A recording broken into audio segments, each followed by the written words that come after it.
Well, hello and welcome to the first of my video bulb log diaries for 2020. I want to wish all my subscribers and viewers a very happy, healthy, productive year.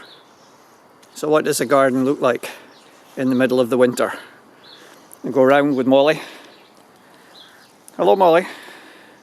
There's Molly, my regular companion in the garden. So let's just have a look around. We are getting it tidy. I'm working away. We've had some dry days and good weather, so slowly. The beds are getting tidied, the paths are getting cleared of fallen leaves. We're getting things ready. As you can see, some areas have been tidied and mulched and other areas still to be done.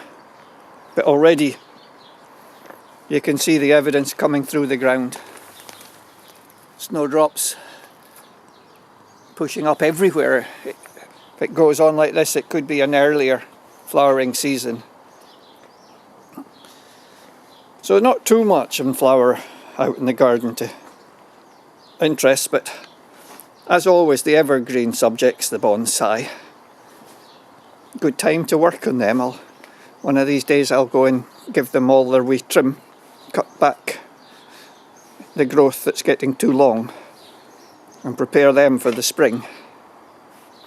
We come round the troughs and the raised beds still very much in their winter state.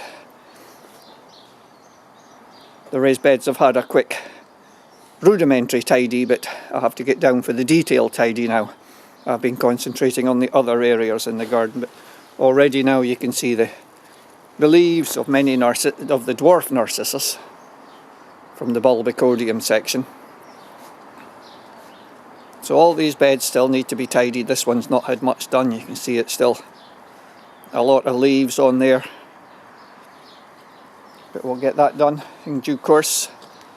Here you can see the erythronium plunge frames all nicely mulched with some of the shredded prunings from the work I've been doing to thin the canopies on the trees. The bulb bed here, freshly mulched. That's last year's hedge trimmings that were composted, shredded and composted. Now they form a nice mulch. And already when I spread that mulch there was only a few of the bigger plants sticking through, but already lots of stuff's coming through. Hellebores really looking quite advanced. Over here, just take you, here's a basket full of the woody. When I cut back the trees, this is the twigs that have been in the wood shredded through the shredder chipper, and it's just sitting there till I decide where I'll use that for a mulch. It'll probably go into another erythronium bed. And then there's leaves in there, and in the deep depths the bigger leaves will probably just be left. In other beds I've used one of the leaf vacs that shreds the leaves, and this is what it produces. It takes them up and shreds them down, and that's just been tipped there. That's a nice mulch. You don't need to compost that can just be spread as a mulch. So there's the cyclamen looking through.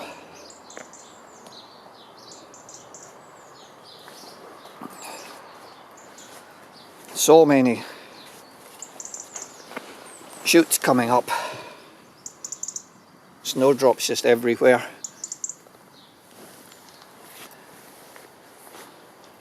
And quite interestingly, here I see leucodium shoots coming through as well. They're usually a bit later than the snowdrops, but there's some coming now. So across the garden, getting the beds prepared. There's another pile of shredded leaves waiting to be spread out.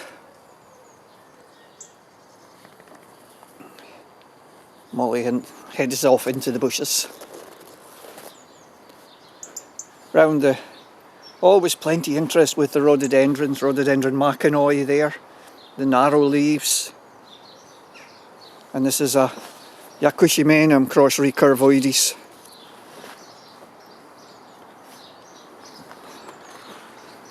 Across the new bed by the pond. All my little treasures will be popping up there soon. Won't be very long. We come across, this is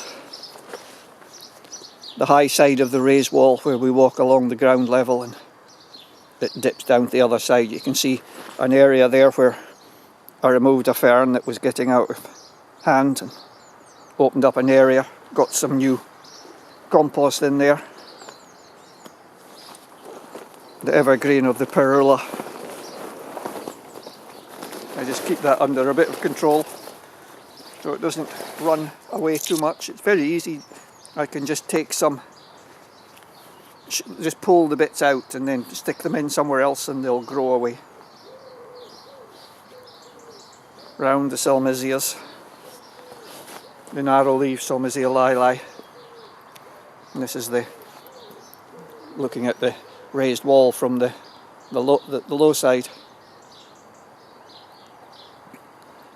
Up in the other beds, here's a pile of the more of my prunings from the trees.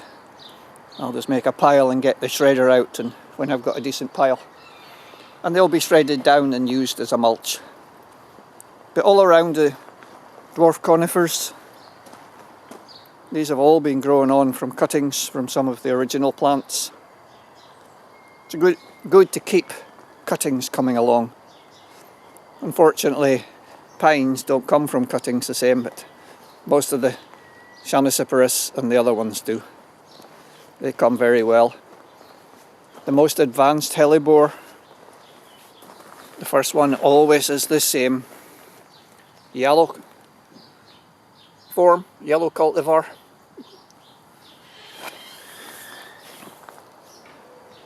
Another nice salmisia there.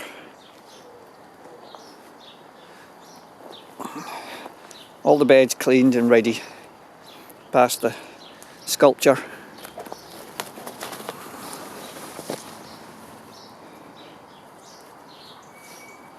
It's one of my sculptures from the 1970s, late 70s, early 80s, when I was doing a lot of outdoor sculpture.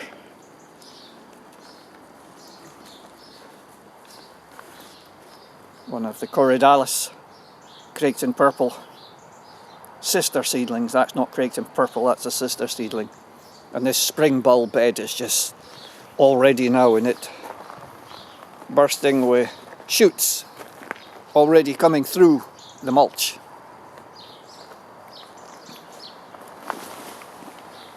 Now then, let's just pop into one of the bulb houses. This is the one with all the sand plunges. You can see a lot of foliage. When I finish this video, I'm going out to do some watering. So what have we got in here? Some of the little dwarf narcissus. I like these deep coloured ones. And having said that, I like the pale ones as well. So we've got these deep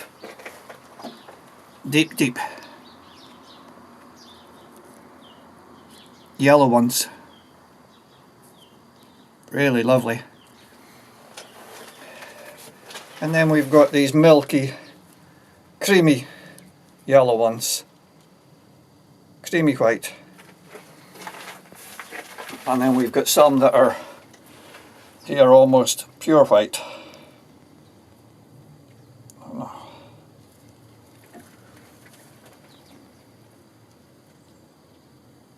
There they really are nice. So that's some. It's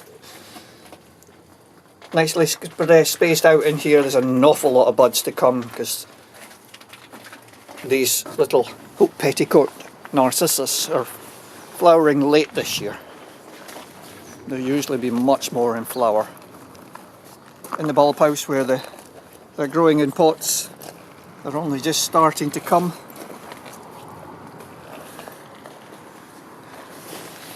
The big one here, I'll just detour. I wasn't going to go in here. I'm just going to go a detour to. This is Narcissus Craigton chorister. Very first flower open, so this a lot to come. There's 2 potfuls of that there. But I wanted to just finish off this video with where all of a sudden, after a slow start, the Narcissus are starting to flower in here. So we have many different cultivars. Most of these are seedlings, but we can see there's many. These are the forms that are like we've got in here. We've got Camoro, we've got Narcissus, the one that was known as Ramoxii Mesatlanticus, and this is the one that was Cantabricus foliosus. Mike Salmon's given it now as Albidus foliosus. But where I love them is when we get these groups of colour. So you've got the yellow ones. This is a lovely seedling. I really like this. And I especially like it with its contrasting with these other plants. So there's so much to see at the moment in here and look at. Quiet in the garden. But then there's so much to come through the year, which I will share with you, both through my written weekly bulb log and these bulb log video diary supplements. So thanks very much for staying with me. And again, a very happy new year.